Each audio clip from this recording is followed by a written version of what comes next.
Assalamualaikum warahmatullahi wabarakatuh. Saya Revi Novita Ratnasari dari Prodi Pendidikan IPS semester 5 Universitas Islam Raden Rahmat Malang. Di sini saya akan mempresentasikan sebuah video tentang pentingnya validitas dan reliabilitas untuk memenuhi mata kuliah evaluasi belajar mengajar yang diampu oleh Bapak Chandra Adiputra MPD, dan dalam penyampaian materi saya tidak sendiri karena saya ditemani oleh rekan saya yakni Diana Anita Sari dan Nafisatul Hasanah. Kepada teman-teman, selamat menyaksikan.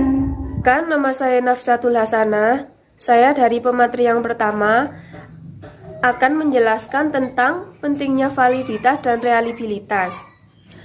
Sebelum saya akan membahasnya, saya akan menjelaskan apa sih yang dimaksud dengan reliabilitas dan validitas. Validitas adalah ketepatan atau kecermatan suatu instrumen dalam pengukuran. Sedangkan reliabilitas adalah untuk mengetahui konsistensi alat ukur, apakah alat ukur yang digunakan dapat diandalkan dan tetap konsisten apabila pengukuran tersebut diulang, atau sewaktu-waktu tersebut pengukuran itu diulang, apakah tetap konsisten. Saya akan menjelaskan tentang pentingnya validitas dan reliabilitas. Pentingnya validitas adalah sebagai pengembangan dan pengevaluasian suatu tes.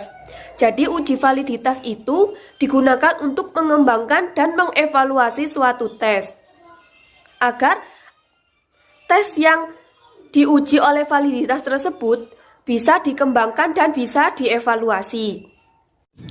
Selanjutnya, pentingnya reliabilitas adalah digunakan sebagai indikator atau acuan dalam mempercayai nilai dari suatu tes karena memiliki konsistensi.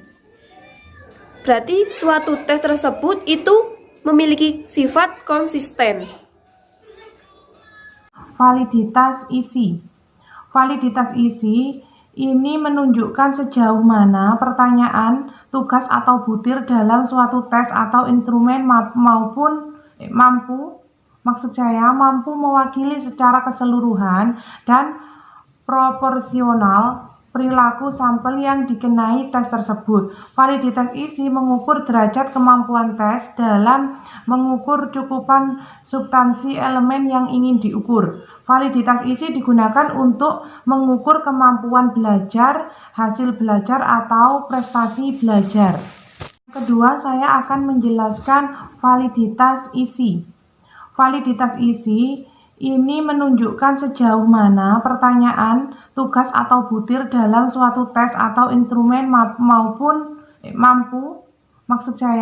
mewakili secara keseluruhan dan proporsional perilaku sampel yang dikenai tes tersebut. Validitas isi mengukur derajat kemampuan tes dalam mengukur cukupan substansi elemen yang ingin diukur. Validitas isi digunakan untuk mengukur kemampuan belajar, hasil belajar, atau prestasi belajar.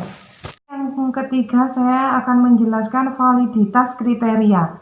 Validitas kriteria ditentukan berdasarkan kriteria, baik kriteria internal maupun kriteria eksternal. Validitas kriteria diperoleh melalui hasil uji coba tes kepada responden dan yang setara dengan responden yang akan dievaluasi atau diteliti.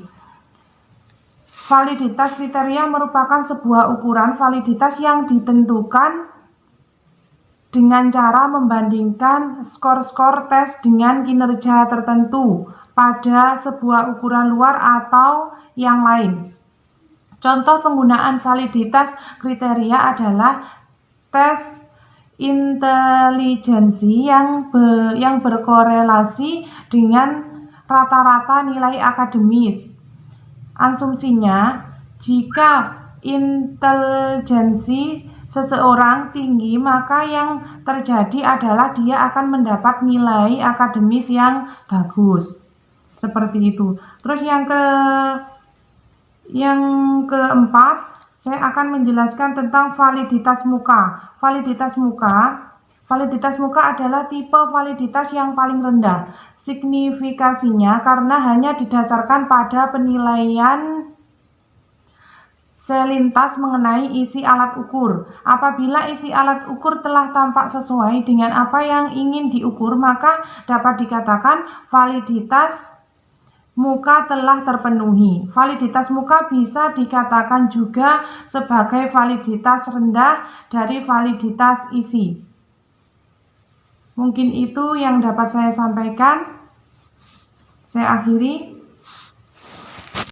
Selanjutnya yakni jenis-jenis reliabilitas. Menurut Walzer pada 1987, reliabilitas dibagi menjadi 3. Yang pertama yakni reliabilitas stabilitas, yaitu usaha memperoleh nilai yang sama untuk setiap orang atau unit yang diukur pada setiap saat. Maksudnya adalah menyangkut penggunaan indikator yang sama, definisi operasional, dan prosedur pengumpulan data setiap saat dan mengukurnya itu pada waktu yang berbeda.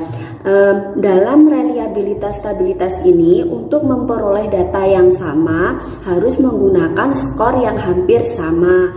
Yang kedua yakni reliabilitas terwakili, yaitu mengacu pada keterandalan masing-masing grup, menguji apakah penyampaian indikator tersebut jawabannya sama walaupun diterapkan pada kelompok yang berbeda.